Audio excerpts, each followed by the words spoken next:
আজ আসিফ নজরুল গুলিবিদ্ধ হয়ে সচিবালয়ের বাইরে, ওসমান হাদির মোটো মৃত্যুবরণ করে দেশ ধ্বংস। দর্শক, এই মুহূর্তে সচিবালয়ের বাহিরের পরিস্থিতি দেখুন।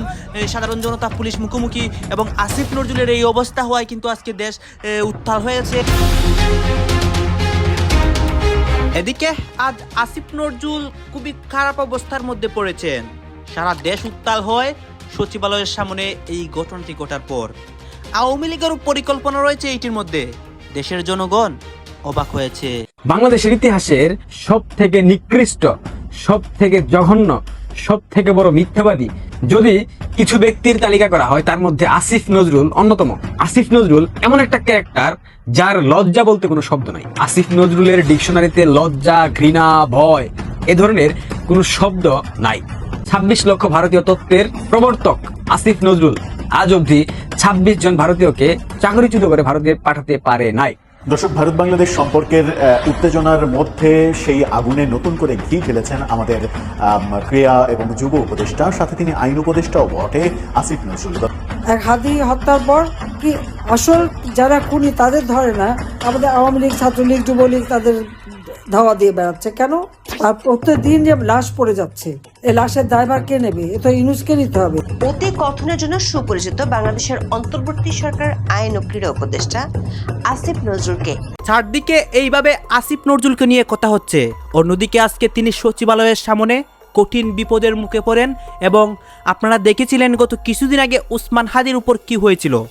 তাকে রাস্তায় সরাসরি গুলিবিদ্ধ করা হয়েছিল, তারপর একজন বিএনপি নেতাকর্মীকেও গুলিবিদ্ধ করা হয়েছিল। এই ঘটনাগুলোর পরই দেশে অনেক অস্থিতিশীল পরিবেশ তৈরি হয় এবং সবাই আশঙ্কায় ছিল যে এরপর নেক্সট টার্গেট কে হবে।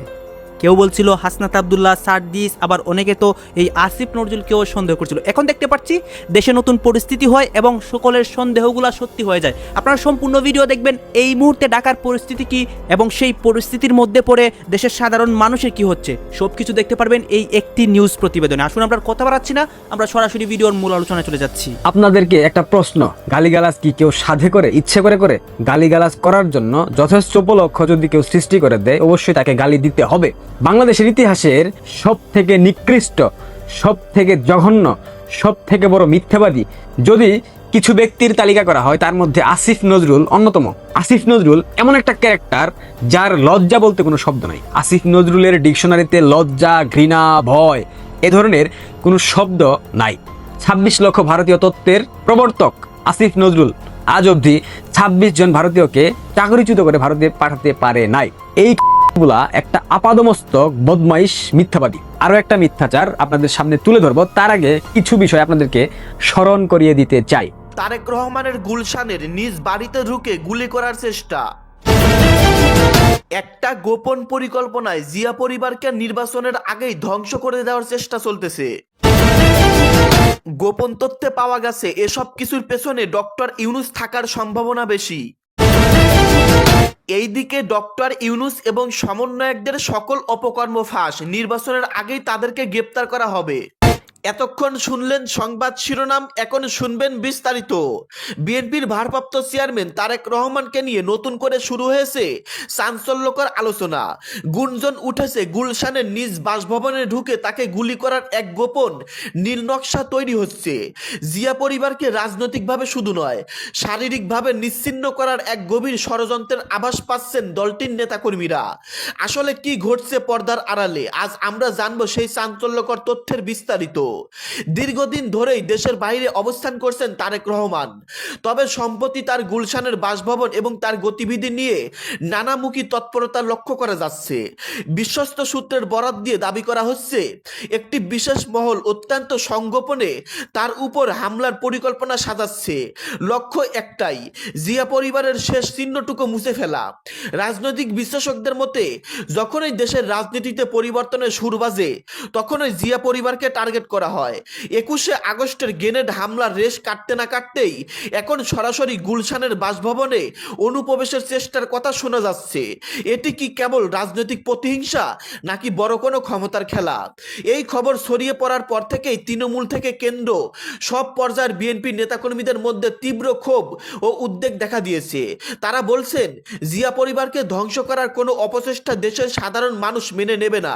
নিরাপত্তা জোরদার করার পাশাপাশি এই গোপন ষড়যন্ত্রের আন্তর্জাতিক তদন্তের দাবি উঠেছে। এখন প্রশ্ন উঠেছে, যদি এই ধরনের কোনো প্রাণঘাতী হামলার পরিকল্পনা সত্যি চলে থাকে, তবে দেশের আইনশৃঙ্খলা রক্ষাকারী বাহিনী ও গোয়েন্দা সংস্থাগুলো কতটা সতর্ক? দেশের অন্যতম প্রধান রাজনৈতিক পরিবারের নিরাপত্তা নিশ্চিত করা রাষ্ট্রেরই দায়িত্ব। জিয়া পরিবারের ইতিহাস যেমন সংগ্রামের, তেমনই তা বিয়োগান্তক ঘটনারও সাক্ষী। তারেক রহমানের নিরাপত্তা নিয়ে এই নতুন সংখ্যা যদি সত্যি হয়, তবে তা বাংলাদেশের রাজনীতির জন্য এক অন্ধকার অধ্যায় হয়ে উঠবে। আমরা পরিস্থিতির উপর নজর রাখছি। হাদির হত্যাকারীদের দেশে ফিরিয়ে আইনের মুখোমুখি করা উচিত, বললেন জামাতের আমির। ইনকিলাব মঞ্চের আহ্বায়ক শরীফ ওসমান বিন হাদির হত্যাকাণ্ডে প্রধান অভিযুক্তরা বিদেশে থাকলে তাদের দেশে ফিরিয়ে এনে আইনের মুখোমুখি করার দাবি জানিয়েছেন জামাত ইসলামের আমির শফিকুর রহমান। রাজনীতির মাঠের এক ভুল সিদ্ধান্ত সারা জীবনের কান্না।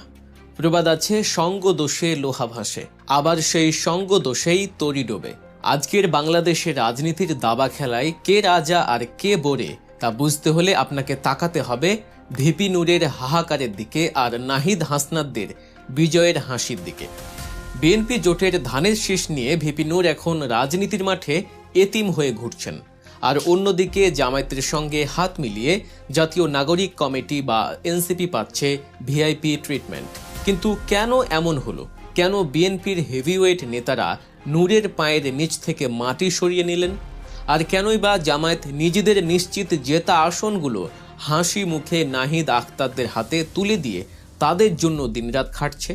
এই মেগা গেমের আসল রহস্য কি? আজকের ভিডিওতে আমরা উন্মোচন করব জোট রাজনীতির সেই গোপন সমীকরণ, যেখানে কেউ ডুবেছে লোভে আর কেউ জিতেছে ত্যাগে। রাজনীতিতে একটা কথা খুব প্রচলিত, কাগজে কলমে রাজা হওয়া আর মাঠে রাজা হওয়া এক বিষয় নয়। ভিপি নুরুল হক নূর সম্ভবত এই সূত্রটা বুঝতে একটু দেরি করে ফেলেছেন। বিএনপির সঙ্গে জোট করে তিনি ভেবেছিলেন কেল্লা ফতে, পটুয়াখালী 3 আসন অর্থাৎ গলাচিপা 10 মিনা থেকে তিনি বিএনপির সমর্থনে প্রার্থী হয়েছেন। কাগজে কলমে তিনি জোটের একক প্রার্থী, কিন্তু বাস্তবতা কি?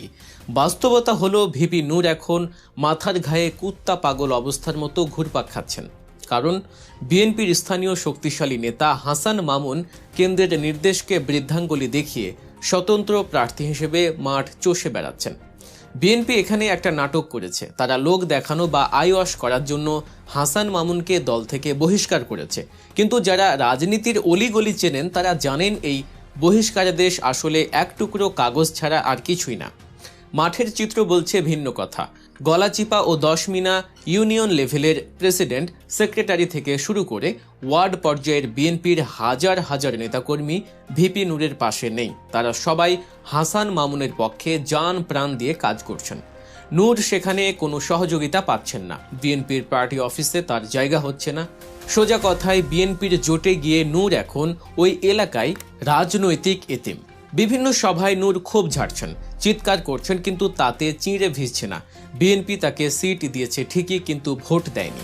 লোভের পরিণাম যে কতটা ভয়াবহ হতে পারে নূর তার জলজ্যান্ত উদাহরণ। শুধু নূর নন, এই ট্র্যাজেডির শিকার গণ অধিকার পরিষদের আরেক নেতা রাশেদ খানও। সাধারণ সম্পাদকের পদ ছেড়ে তিনি যশোর 4 আসনে বিএনপির টিকিটে লড়তে গিয়েছিলেন। ফলাফল, স্থানীয় বিএনপি নেতারা কাফনের কাপড় পরে রাস্তায় নেমে তাকে বয়কট করেছে। ধানের শীষ প্রতীক পেয়েও তিনি এখন ধারের কাছেও নেই। অর্থাৎ বিএনপির সঙ্গে জোট করা ছোট দলগুলোর জন্য এখন গলার কাঁটা হয়ে দাঁড়িয়েছে। একই দশা বামপন্থী দলগুলোর নেতাদেরও। গণসংহতি আন্দোলনের জুনায়েদ সাকি, ঢাকা 12 কিংবা ব্রাহ্মণবাড়িয়া 6, যেটাই বলুন না কেন, বিএনপির সমর্থন পেয়েও তিনি মহা বিপদে।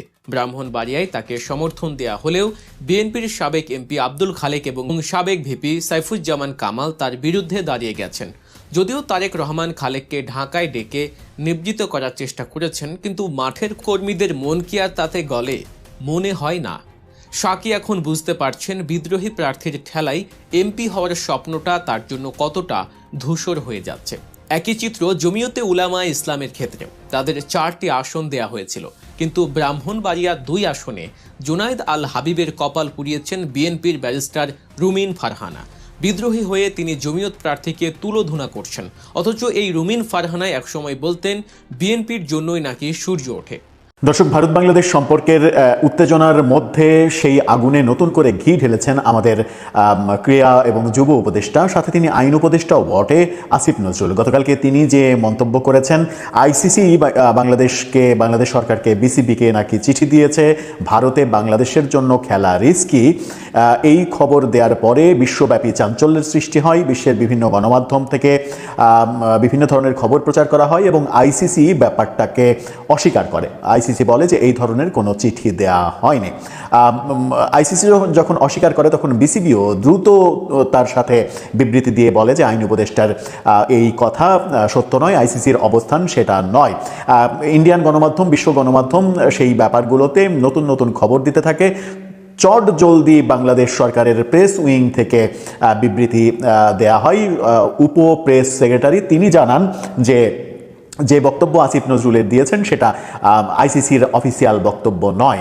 যদি এটাই হয় তাহলে আসিফ নজরুল যেটা বললেন, যে কথাগুলো বলেছেন, সেই কথাগুলোর ভিত্তি কোথায় থাকলো?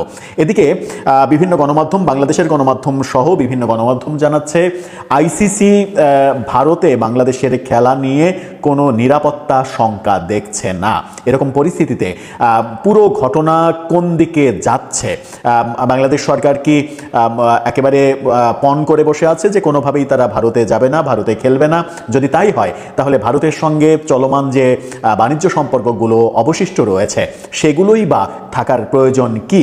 সেই প্রশ্নও অনেকে করছেন।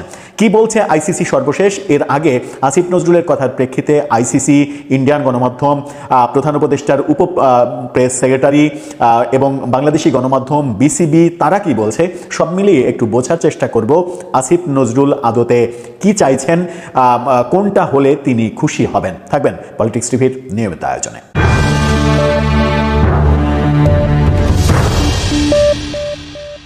দর্শক, বলছিলাম বাংলাদেশের ক্রিকেটের কথা। বাংলাদেশি ক্রিকেটকে নিয়ে ভারতের সঙ্গে উত্তেজনা আরও বেড়েছে এবং সেই আগুনে নতুন করে ঘি ঢেলেছেন আসিফ নজরুল। আসিফ নজরুলের ওই প্রসঙ্গে পরে আসি। সর্বশেষ যে অবস্থাটা সেটা আপনাদের সঙ্গে শেয়ার করতে চাই। সেটা যেটা জানাচ্ছে গণমাধ্যম, অন্য দেশের গণমাধ্যমের উপরে নির্ভরশীল হতে চাই না আমরা বাংলাদেশের গণমাধ্যমের খবরই দিতে চাই।